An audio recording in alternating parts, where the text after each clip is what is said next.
Olá pessoal, tudo bem? Eu sou o professor Fernando Vanucci. Estamos aqui para a gente iniciar mais uma aula. Vamos lá começar aqui por slide.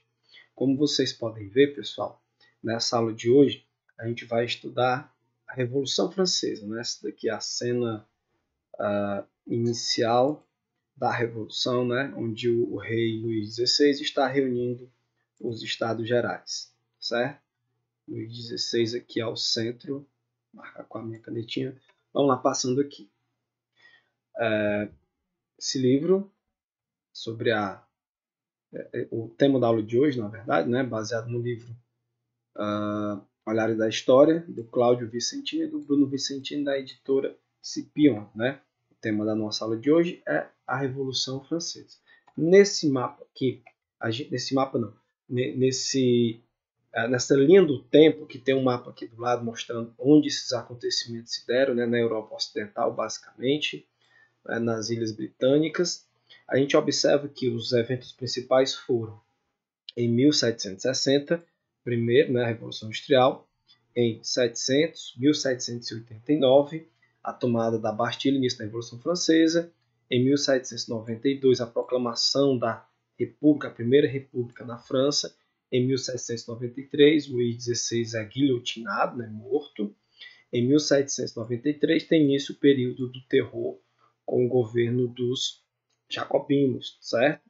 E em 1795, a outra mudança na Revolução é o início do período mais conservador do Diretório e, posteriormente, o fim da Revolução, né, dos 10 anos de Revolução, se dá em 1799, quando Napoleão Bonaparte dá o golpe, né, não ele sozinho, obviamente, mas ele está apoiado na burguesia, dá o golpe em si mesmo. Ele governava lá com 5 pessoas e ele vai passar a governar de forma sozinho, né, de forma única e autoritária. E em 1850 a gente vê que é a segunda revolução industrial e em 1960 a terceira revolução industrial, que é o que a gente vive hoje. Nós estamos nessa revolução que é a revolução basicamente tecnológica, tá bom?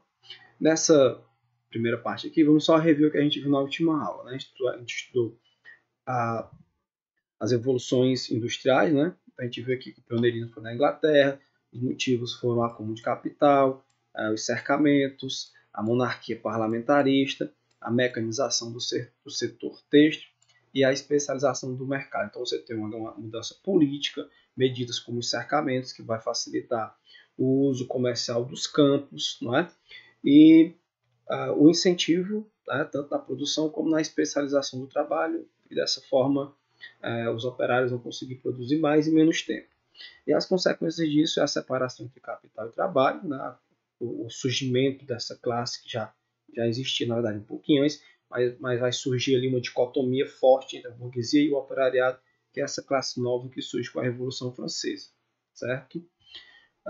O que nos interessa hoje, de fato, é a Revolução Francesa, que o início dela é no século XVIII, né? A França, nesse período, era uma sociedade estamental, quer dizer, dividida por estamentos, por partes. Dificilmente uma pessoa de um setor, por exemplo, da burguesia do terceiro estado, uma pessoa do povo, passava, né, para a parte da nobreza, entendeu? Por quê? Porque essa divisão era por sangue. Como você não nasceu lá, dificilmente você teria tanto prestígio, por mais rico que fosse, para entrar nesse estamento. Né? O sistema era absolutista, como a gente já estudou, o rei mandava tudo, né? Obviamente que com alianças, ninguém manda sozinho, né? Você tem todo o poder, mas esse poder lhe é dado por meio de suas alianças. E a França enfrentava uma grande crise econômica, onde você tinha que trabalhar um mês, por exemplo, para poder comprar um pão, né? Ao mesmo tempo que isso acontecia, a população observava luxos em castelos e a França gastando dinheiro, por exemplo, em guerras, como no caso aqui da Guerra de Independência dos Estados Unidos. Então, tem todo um caldo revolucionário, muito influenciado pelas ideias burguesas, né? Não que os ministros fossem burgueses, muitos eram nobres, tá bom? Mas os burgueses vão se apropriar muito dessas ideias de liberdade, de igualdade, de liberdade de expressão, de que as pessoas são iguais, nascem iguais, têm direitos iguais. Tudo isso vai fundamentar críticas diversas ao governo, que no período de crise, nessas críticas são bem fecundas. E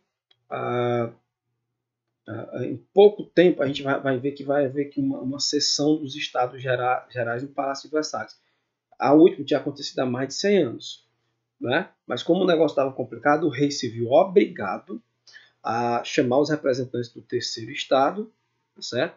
Do primeiro e do segundo, que a gente vai já ver aqui uma imagem ilustrando bem isso, certo? E a ideia era que fizesse buscasse uma proposta para sair da crise.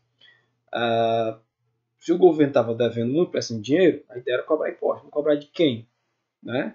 Aí houve essa votação, a votação era para ser por cabeça, como o terceiro estado, acabou sendo uma votação por estados. Né? Você tem 3 estados, um que é o povo, que é o que já paga muitos impostos, era obrigado a pagar mais, e os 2 que não pagavam, que era o clero e a nobreza, se uniram para cobrar mais impostos do terceiro estado. Você vai ter uma rebelião, uma revolta exatamente do terceiro estado, que eram os burgueses ricos, os médios e os camponeses, os operários de forma geral.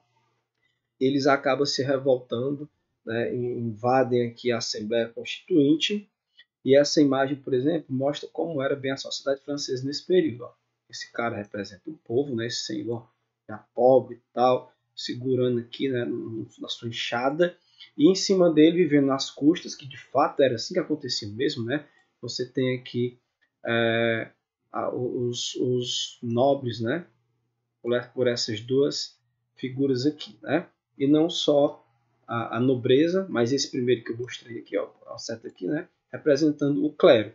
Porque além dos impostos que você pagava para os senhores feudais, para os reis, né, tinha que pagar também os impostos para a igreja. Então não sobrava praticamente nada para o povo, né, principalmente o povo pobre.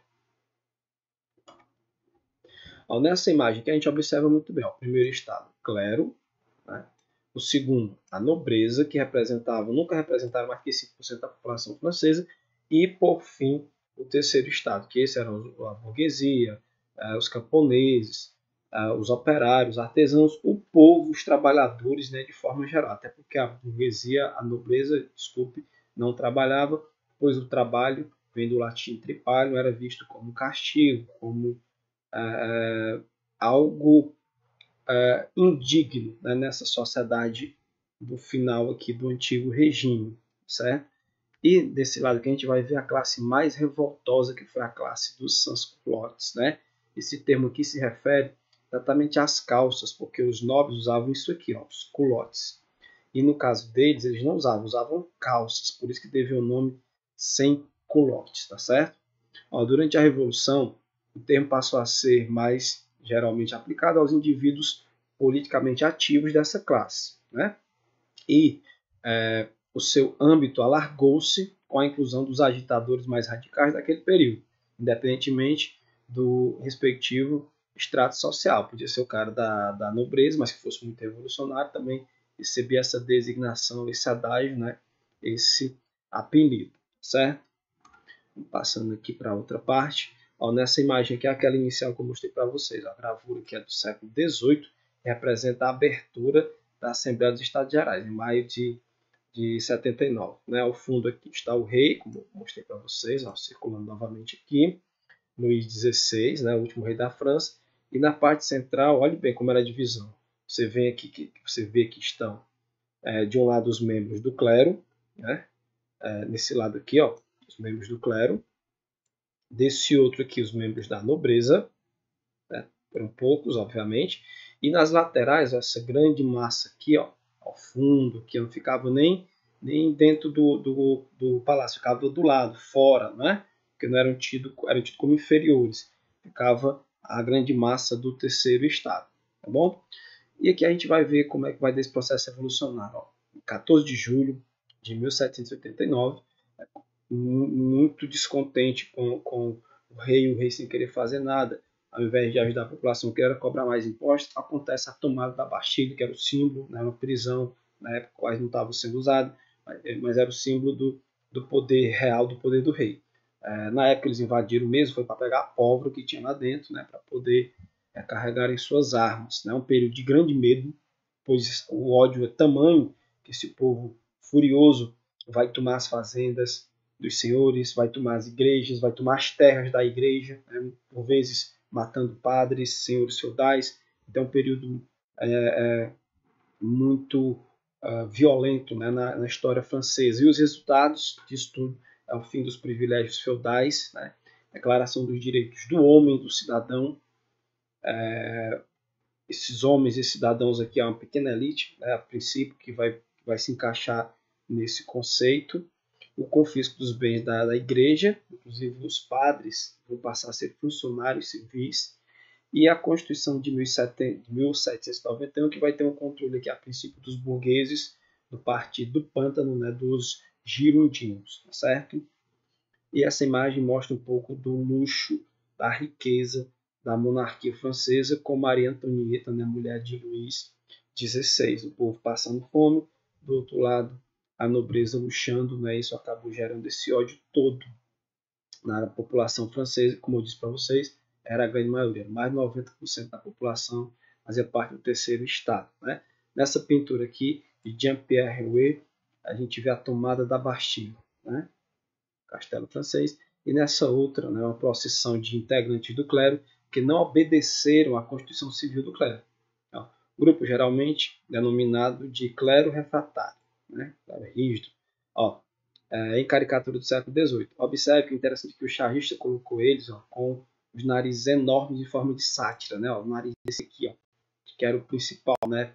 Pelo as vestimentas, a gente observa que era o bispo pelo cajado e um mais mentiroso, digamos assim. Aí depois vem o restante aqui dos comparsas, né? Digamos assim, deles, dos seus subordinados. Passando aqui para outra parte, nessa gravura aqui a gente vê a fuga de Luís XVI. Ele tinha o objetivo de, quando ele é forçado a aceitar a Constituição, a França se transforma numa monarquia parlamentarista. Então, a princípio, eles não quiseram acabar com a monarquia, não. Né? Quiseram que o rei ficasse lá, estilo mais ou menos o que acontecia na Inglaterra. Não é?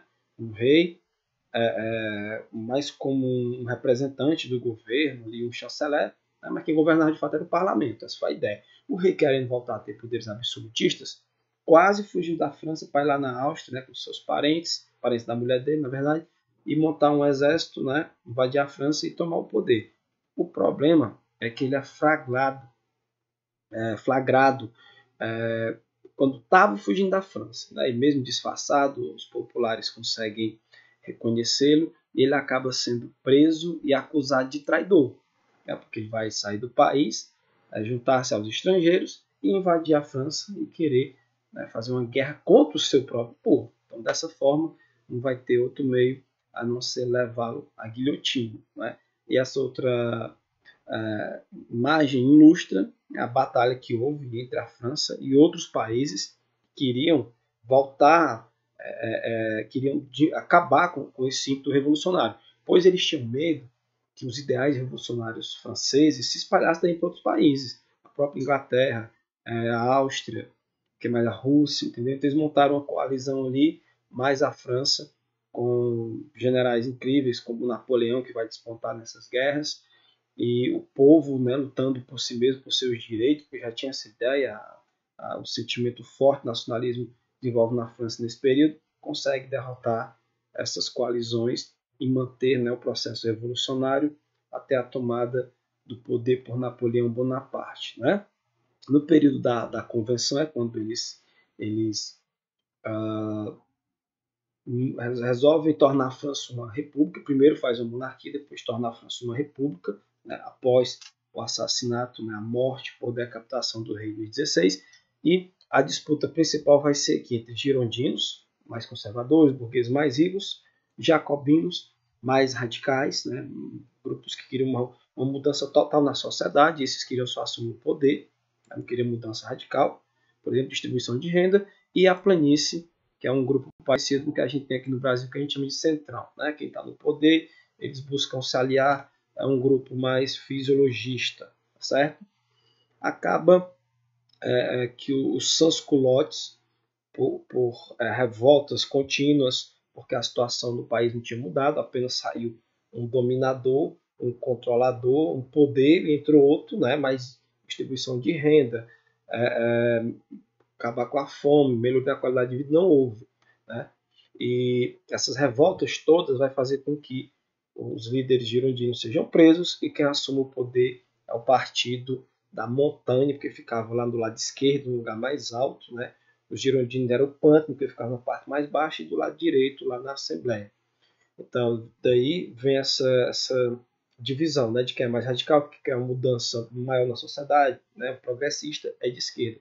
Quem quer as coisas do jeito que estão, que geralmente já estavam para eles, né, são conservadores e a gente tem até hoje como pessoas de direita, tá certo? Porque sentavam lá na época da Revolução Francesa, na Assembleia Nacional, do lado esquerdo, e outro grupo do lado direito. E nesse primeiro período, os jacobinos assumem o poder, fazem muitas revoltas, que a gente vai já ver aqui um pouquinho na frente, né? Muitas reformas sociais, né? Por isso que o povo vai apoiá-lo, porém, acontece meio que um surto paranoico, diria assim, para poder manter a revolução. Eles vão achar que todo mundo está contra a revolução, vão sair matando todo mundo que eles identificavam ser contra a revolução, ou até mesmo pessoas inocentes, não tinha nada a ver, mas que eles achavam que era contra a revolução. Então muita gente vai morrer, milhares de pessoas, centenas até de milhares. Esse é o período do terror, né? É quase uma paranoia que acontece na Revolução Francesa, nesse período, né, que é comandado pelo Robespierre. Nessa imagem aqui a gente vê uma gravura que representa, né, a decapitação de Luís XVI em praça pública, coisa única, né? Matar um rei não era tarefa simples, né? O rei era tido quase como um enviado de Deus. Ó, aqui a gente vê o calendário francês, né? Ele foi criado no período republicano, certo? Que teve início em setembro de 1792. Ele foi introduzido oficialmente em 1793 e era dividido em 12 meses e 30 dias, né? Muito semelhante ao nosso. O restante dos dias que faltavam para completar os 365 eram chamados dias feriados dos sans-culottes, né? Domingo, que é o dia do Senhor, por exemplo, ele foi abolido, né? E os meses tinham nomes relacionados aos ciclos agrícolas da natureza. Vamos só ver alguns aqui, ó. O Vidimário, por exemplo, né? Quer dizer o quê? O mês da uva, quando nascer mais uvas, né? Deixa eu ver aqui, o Brumário, que é onde vai ter lá a revolta o golpe do Napoleão, né? Da bruma, do nevoeiro, era o mês mais frio, aí por aí vai. O Termidor, por exemplo, né? É o mês do calor, certo? No hemisfério norte, né? A parte do meio do ano, que para a gente quer o inverno, lá para eles é a parte mais quente, tá bom?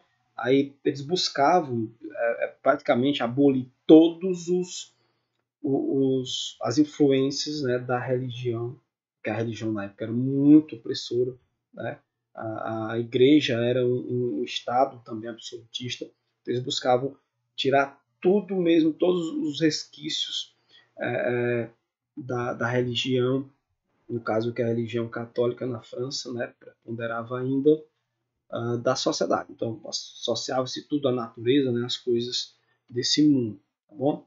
Nesse texto aqui, ó, tem algumas das medidas adotadas pelos jacobinos. Por exemplo, a lei do preço mínimo. Né, os produtos estavam tão caros, baixavam, só pode ser no máximo isso daqui, né, que tabelava os preços. O que mais aqui? Ó, venda pública a preços baixos, como falei para vocês, né? Dos produtos que pertenciam à igreja, aos nobres imigrados, determinou a abolição da escravidão nas colônias, criou o ensino gratuito. O governo empenhou-se também em acabar com a supremacia da religião católica, né, e do clero, desenvolvendo cultos revolucionários, a razão, a liberdade. Era quase como se fosse uma religião. Tanto que a Catedral de Notre Dame, por exemplo, vai ser o templo da razão, né? Então, criou-se na França desse período quase que um culto à razão, como se a razão fosse um ser divino ou algo, né, desse tipo. E nessa época, tamanho terror, né, faz com que o grupo fique rachado dos jacobinos e os conservadores do diretório, vendo Robespierre enfraquecido, sem conseguir também resolver essa crise na França, né, não vai conseguir resolver tudo isso, apesar dessas medidas, eles vão tomar o poder, o próprio Robespierre vai ser guilhotinado. E com o passar do tempo, esse governo do diretório controlado por 5 pessoas também não vai conseguir controlar, vendo eles que não tinha como, né, não tinham medidas econômicas que conseguissem acabar com essa revolução.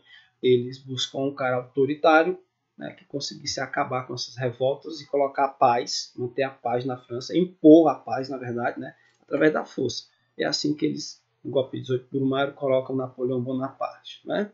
E a mensagem que eu deixo aqui no final é a seguinte: ó, Babeuf, que é um revolucionário da época, né, ele defendia o fim das desigualdades e o estabelecimento do bem-estar para todos. Né? Apesar da Revolução Francesa colocar os ideais de igualdade, igualdade e fraternidade, não é bem assim que acontece. Então, Sylvain Marechal, jornalista e amigo de Babeuf, redigiu com os conjurados o Manifesto dos Iguais, prenunciador, na verdade, de uma revolução. Aí vamos ver como é massa esse manifesto aqui. Ó. Povo da França, durante 15 séculos, vivestes escravo e, portanto, infeliz. Há 6 anos, mal respiras, à espera da independência, da felicidade e da igualdade. A igualdade, primeiro voto da natureza, primeira necessidade do homem e principal laço de qualquer associação legítima. Povo da França, não foste mais favorecido que outras nações que vestem nesse globo desafortunado. Sempre e por toda parte, a pobre espécie humana entregue a antropófagos, né, que comem carne humana, mais ou menos hábeis, foi joguete de todas as ambições, posto de todas as tiranias. Sempre e por toda parte, os homens foram mimados ao som das belas palavras. Desde tempos imemoriais, repetem-nos hipocritamente que são todos iguais. E desde tempos imemoriais, a mais aviltante e a mais monstruosa desigualdade pesa insolenemente sobre o gênero humano. Ele diz mais: desde que as sociedades civis existem, o mais belo apanágio do homem é reconhecido. Apanágio é privilégio. Sem contradição, mas não pode se realizar, né, nem uma única vez. A igualdade não foi mais do que uma linda e estéril ficção da lei. Né? Agora que é exigida por uma voz mais forte, respondei-nos, calai vós, miseráveis. A igualdade de fato não passa de uma quimera, uma fantasia. Contentai-vos com a igualdade tradicional, sois todos iguais perante a lei, a igualdade fictícia, né? Canalha, que quereis mais? Que nos falta? Legisladores, governantes, ricos, proprietários, escutai. Somos todos iguais, não é?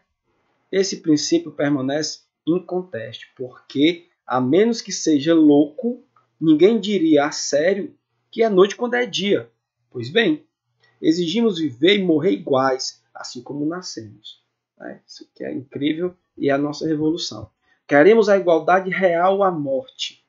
Eis do que necessitamos. E teremos essa igualdade real a qualquer preço. Infelizes daqueles que encontrarmos entre ela e nós.